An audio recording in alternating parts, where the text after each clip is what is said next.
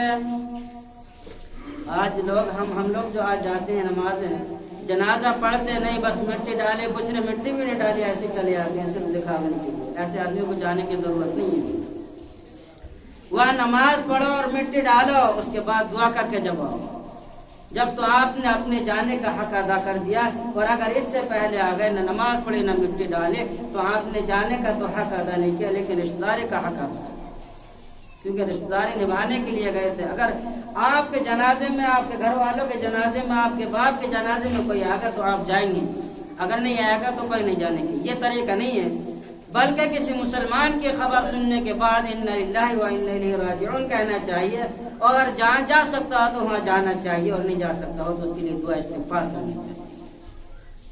میرے دوستوں، نبی اکرم صلی اللہ علیہ وسلم نے امت کے لیے وہ نمونہ پیش کیا، آج ساری دنیا میں اس جیسا نمونہ پیش کرنے ساری دنیا عاجز و قاصر ہے۔ اگر آج مسلمان نہت ہے اور کوئی نظام نہیں ہے تو صرف اسلام کا نظام چھوڑنے کی وجہ سے ہم لوگ پریشان حال ہیں۔ آج ہم نے یہودیوں کے قانون کو نافذ کر دیا، غیروں کے قانون کے نیچے رہ کر ہم زندگی گزارنے والے، بڑی اچھی باتیں کرنے والے بن جاتے ہیں، لیکن اسلام کے قانون کو فالو کرنے کے لیے کوئی تیار نہیں، اسلام کے قانون کو سیکھنے کے لیے کوئی تیار نہیں، قرآن کے قانون کو سیکھنے کے لیے کوئی تیار نہیں، جس کے اندر نبی اکرم صلی اللہ علیہ وسلم نے سراپا ہدایت کی دعوت دی ہے، وہی جس میں روشنی ہوگی، وہ طریقہ و قانون جس کو رب کریم نے ساری مخلوق کے بادشاہ نے شہنشاہ نے بنایا ہوگا، اس کا نظام کتنا عجیب ہوگا، کتنا شاندار ہوگا، وہ قیامت تک کے لیے جاری ہوگا، کبھی فیل نہیں ہو سکتا۔ دنیا کے نظام بنتے رہتے ہیں، بگڑتے رہتے ہیں، ٹوٹتے رہتے ہیں، لیکن قرآن کا نظام جب ایک مرتبہ بن گیا وہ سب کے لیے برابر ہے، وہ ہمیشہ رہے گا، کبھی ختم نہیں ہو سکتا۔ اس لیے میرے دوستو، اپنے جانے سے پہلے ایسے لوگ تیار کر دو جو مرنے کے بعد تمہیں بھی یاد کر لیں، ہمیں بھی یاد کر لیں۔ آج زندگی بہت مشغولی والی زندگی ہے،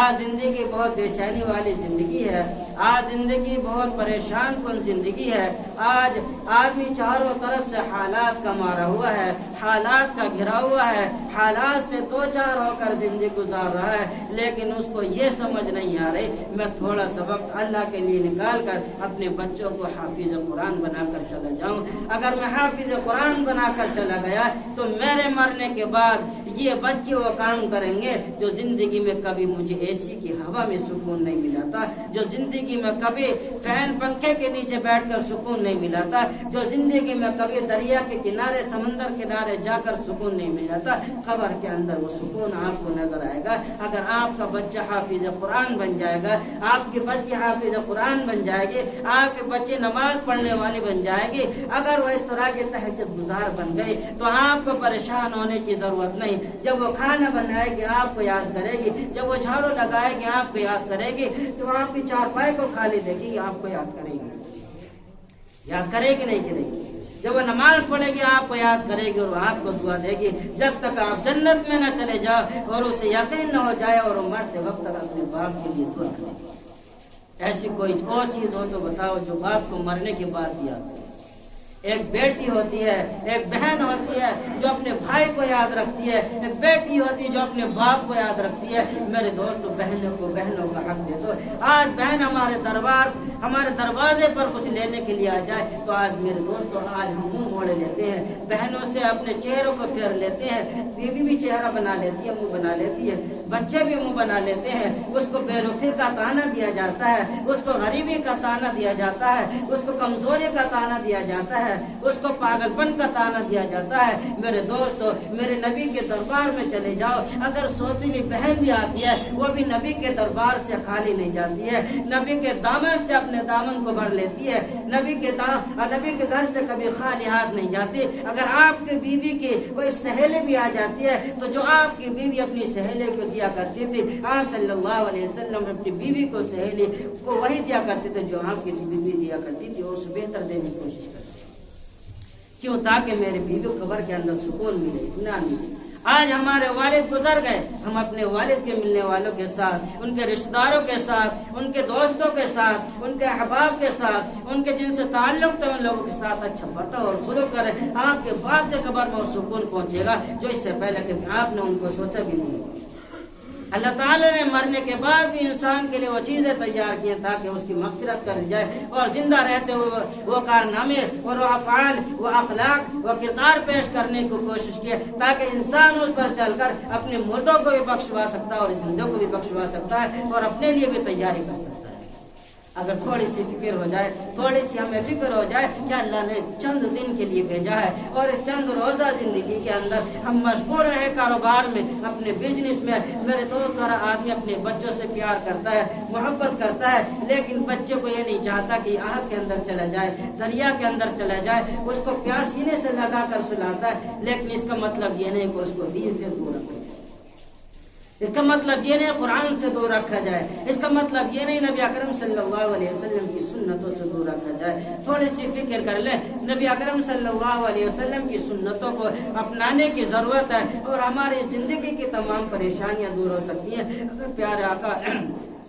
صلی اللہ علیہ وسلم کے طریقوں کو اپنائیں گے۔ اور اگر ہم اسی طرح پریشانیوں میں الجھ کر زندگی گزارتے رہے تو میرے دوست آنے والی زندگی، ہماری نسلوں کی زندگی، ہمارے بچوں کی زندگی خراب ہو جائے گی۔ اگر آج اس کی ذمہ داری اس کو نہیں سنبھالا تو میرے دوست ہمارے بچے ہمارے مرنے کے بعد بھی ہمارے لیے گالیاں دیں گے اور بد دعا کریں گے، میرے باپ نے مجھے کچھ سکھائے ہیں۔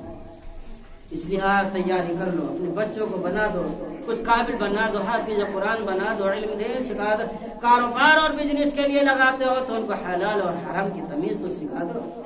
جھوٹ بولنے سے بچنے والا بنا دو، دھوکہ دینے سے بچنے والا بنا دو۔ جب تک وہ جھوٹ کو چھوڑے رکھے گا دوسرے کو دھوکہ نہیں دے گا، آپ کو نامہ اعمال میں اس کا ثواب پہنچتا رہے گا۔ اللہ تعالی ہم سب کو کہنے سننے سے زیادہ عمل کرنے کی توفیق مرحمت فرمائے۔